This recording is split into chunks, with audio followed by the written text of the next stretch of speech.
On this Sunday night, a Manitoba community in mourning.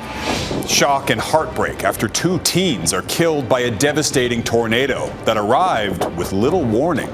Picking a VP. Who shares his values? Democratic presidential nominee Joe Biden weighs his options ahead of a critical campaign decision. A failing grade. Parents in Quebec slam the province's reopening plan for schools as its top doc warns of a second wave of COVID-19. Global National with Robin Gill. Reporting tonight, Jeff Semple.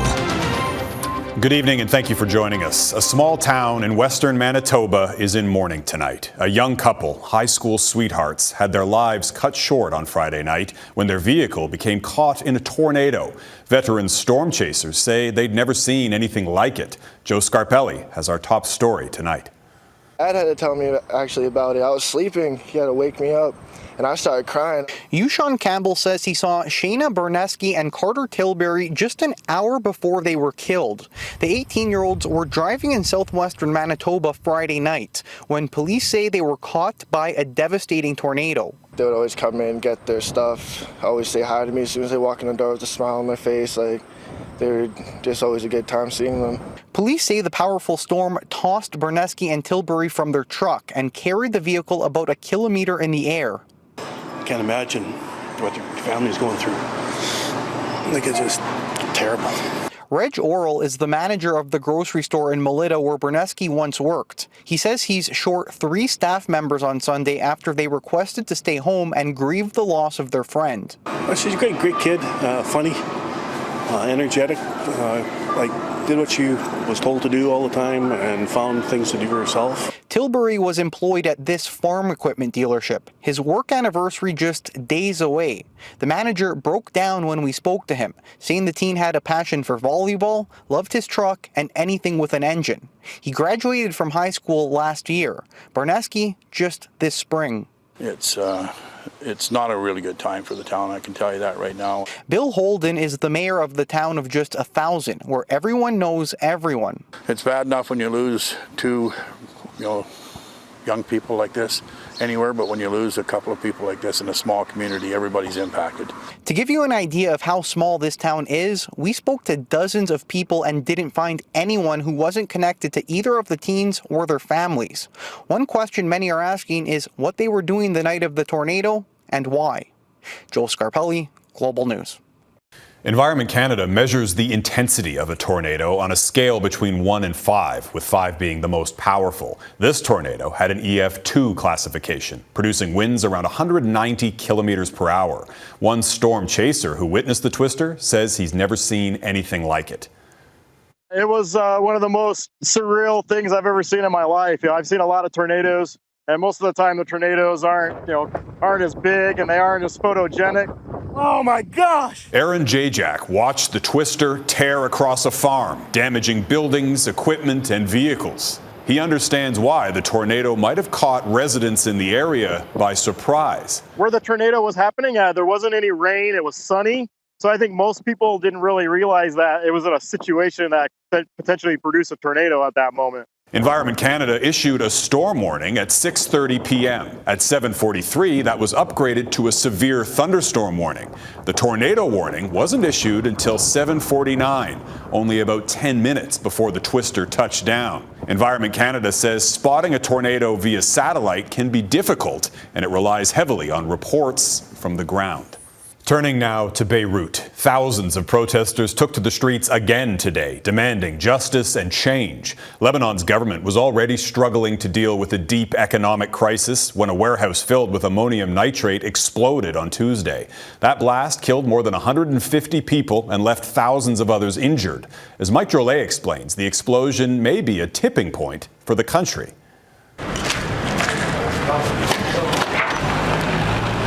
The cleanup is underway in Beirut from one of the worst explosions in human history and from the riots that threaten to engulf the city. I'm not against, protest. I'm with it, but I'm against any violent protest because it will not do what we want.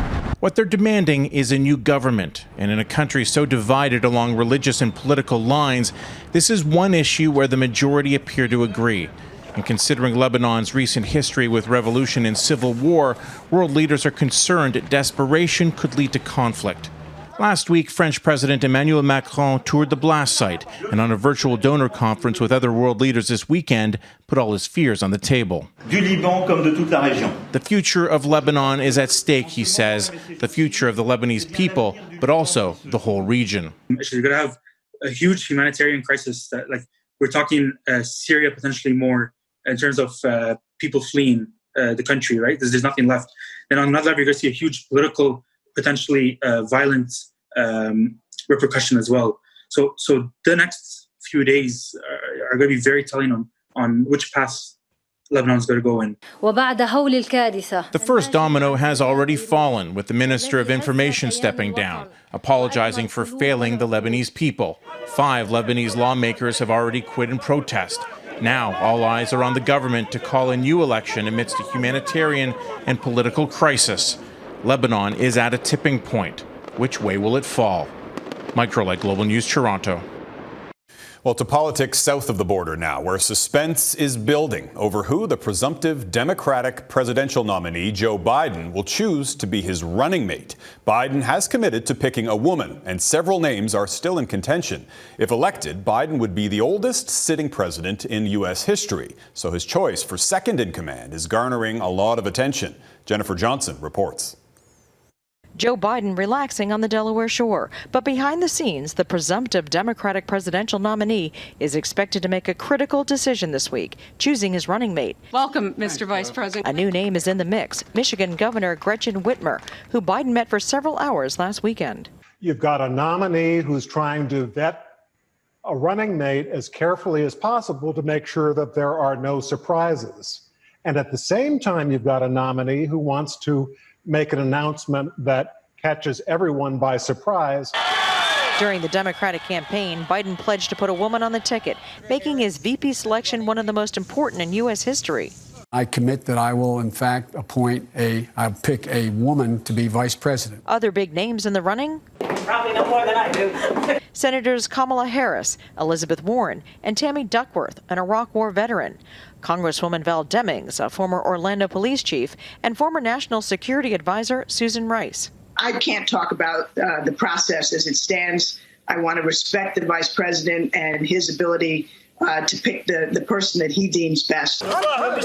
Republicans have hammered Rice over the 2012 Benghazi attack, which left 4 Americans dead, and her multi-million-dollar investments. You're out of order. Harris has been criticized for being too tough. Some experts denounce the double standards. They're too ambitious. They are too engaged in national politics. They are too willing to attack. And my personal favorite, they have a propensity for cursing. Since when have any of those attributes ever been held against male candidates? Biden's wife is standing by her guy, whoever he chooses. It's got to be Joe's decision, who he feels most comfortable with, who shares his values. Jill Biden says she wants her husband to have the same strong relationship with his vice president as Biden had with President Barack Obama. Whoever he chooses, if elected, she will be America's first female vice president. Jennifer Johnson, Global News, Washington. And the U.S. has now crossed another troubling milestone in the COVID-19 pandemic. According to Johns Hopkins University, the country has now topped more than 5 million cases. That's about a quarter of all confirmed infections worldwide since the pandemic began.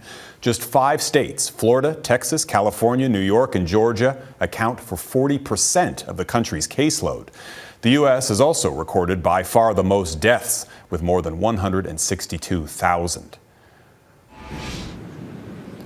And this was the scene in Rio de Janeiro today as Brazil marked its own grim record. More than 100,000 Brazilians have died from COVID-19, the second highest death toll after the U.S. A memorial on Copacabana Beach marked the deaths with 100 crosses planted in the sand and 1,000 biodegradable balloons released into the sky. Brazil also has the second highest number of cases overall, with more than 3 million people testing positive. And following the U.S. and Brazil, India has the third worst outbreak in the world. More than 2 million people have tested positive there, and more than 43,000 have died. Adding to that tragic toll, a fire today at a facility for COVID-19 patients claimed several lives. At least 11 people died when the early morning blaze broke out at a hotel that was being used to house patients in the southern part of the country. 22 others were taken to hospital. It's believed an electrical short circuit sparked the fire. This is actually the second deadly fire at a COVID-19 facility in India in less than a week. And more grim news out of India tonight. The death toll from a massive landslide has risen to 43. Rescue crews recovered more than a dozen bodies today. They're scouring the debris, hoping to find survivors. Nearly 24 people are still missing. The landslide, triggered by heavy rains, happened while many workers at a tea plantation were sleeping. More rain is expected in the region this week. And on the island of Mauritius, locals are scrambling to contain an ecological disaster. Volunteers on the small nation are rallying to clean up tons of fuel now leaking from an oil tanker stranded off the coast. Some are even making barriers of straw to try and absorb the oil. About 1,000 tons has leaked from the Japanese vessel, which ran aground last month. Mauritius is known for its world-renowned coral reefs, and environmentalists say thousands of local species are now at risk. Nagasaki is calling on the rest of the world to join a movement to ban nuclear weapons. Exactly 75 years since the Japanese city was destroyed by an atomic bomb.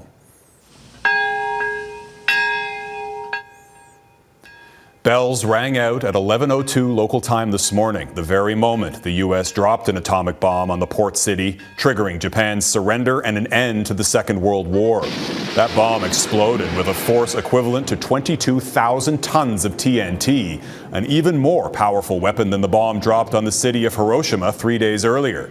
The blast killed tens of thousands of Japanese civilians and injured many thousands more. Nagasaki's mayor heralded the survivors for their efforts to raise awareness about the pain and horrors they'd endured. To date, 44 countries have ratified the Treaty on the Prohibition of Nuclear Weapons. Japan is not one of them, and neither is Canada. Still ahead, Quebec prepares to update its back-to-school strategy as a growing petition of parents demands support for remote learning. And asymptomatic spread. A new study shows how those without symptoms can unknowingly transmit COVID-19.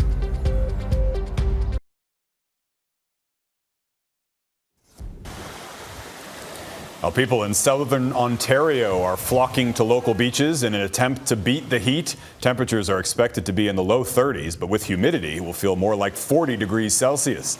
Ontarians won't see any relief anytime soon. Environment Canada expects that heat to stick around until at least tomorrow, but could persist into Tuesday.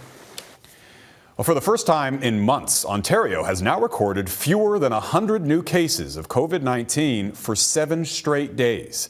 Today, the province announced 79 new cases, the bulk of them in Toronto. Ontario has recorded more than 40,000 COVID-19 cases since the pandemic began.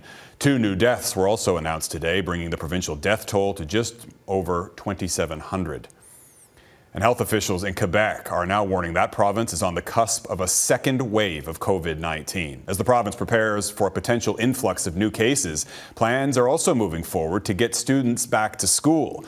As Gloria Henrique reports, some concerned parents are now threatening legal action against the government.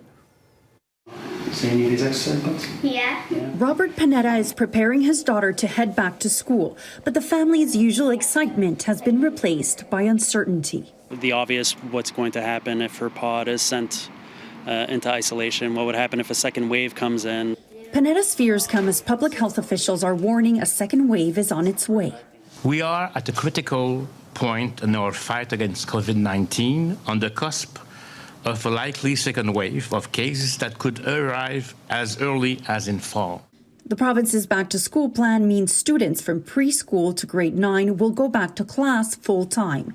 It doesn't offer the option of online learning without students having to leave school. Parents say it doesn't include a contingency plan if that second wave hits. A new petition demanding change has garnered more than 17,000 signatures. Concerned parents want the government to accommodate families that can't take the health risk of sending kids back to physical classes. It is not for the state to interfere and tell parents whether they feel safe. In Quebec, masks or face coverings are mandatory in all indoor public spaces. But unlike in Ontario and Alberta, students in Quebec will not be required to wear masks in school.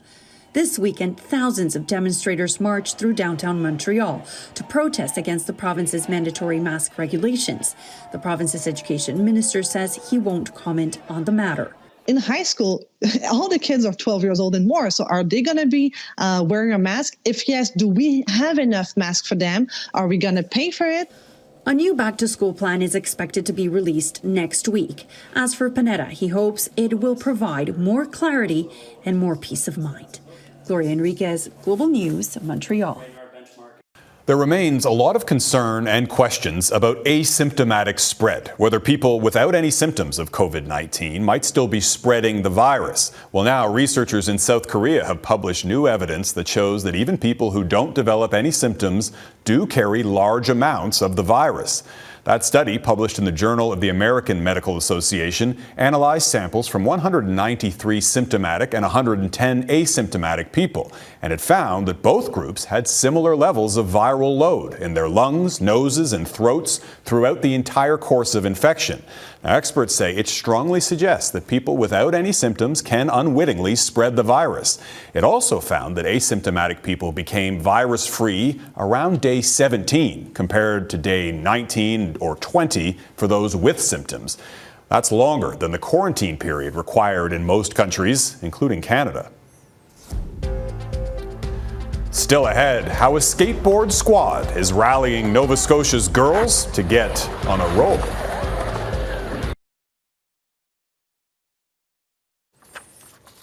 Welcome back. In Nova Scotia, a growing number of women and girls are rolling into a new sport. An all-girls skate crew is now leading a skateboarding tour for women throughout the province this weekend. It's all part of a wider effort to encourage women on wheels to take on a sport traditionally dominated by men. Alexa McLean has more. Got it. I'm Poppy George. I'm 10 years old and we're at Halifax Skate Park right now. When Poppy was first introduced to skateboarding by her father, she had no idea she would be joining the ranks of a fast-growing movement of girls and women in Nova Scotia getting involved in this traditionally male-dominated sport. We do this for girls to encourage girls, but we want to include everyone. That's transgender, non-binary, all the guys. We love the guys, we love everyone. We just want to see everyone get together and have a really good time and give girls the motivation to come out and actually try this sport they might be too intimidated to do otherwise. Katie Mott is a founding member of a grassroots group called Skate in the Slow Lane, a self-proclaimed girls skate crew originating on the south shore of the province. During the early days of the pandemic, the crew gained a lot of online attention through videos they posted. Now that restrictions have loosened, the crews are leading a tour throughout different skate parks in the province, with COVID protocols in place. It's super motivating. Constant progress. Everyone just feeds off each other's energy. It's not a competition at all. For Poppy, having these young women as role models helps foster her sense of self-confidence. Be yourself and do what you want to do, and it's just super exciting to know that I'm not the only girl who skateboards. The crew is now focused on growing the community by empowering girls and women to take on the sport, hoping that growth will help everyone through an unprecedented time. People are a lot more accepting than you'd think if you just go out there with a good attitude and try things, and we are always into having new people show up and skate with us. Alexa McLean, Global News, Halifax. And that is Global National for this Sunday. I'm Jeff Semple. Tonight, your Canada is this lovely shot of a crab fishing boat being welcomed home to Cartwright on the coast of Labrador. Thanks for watching. Have a great night.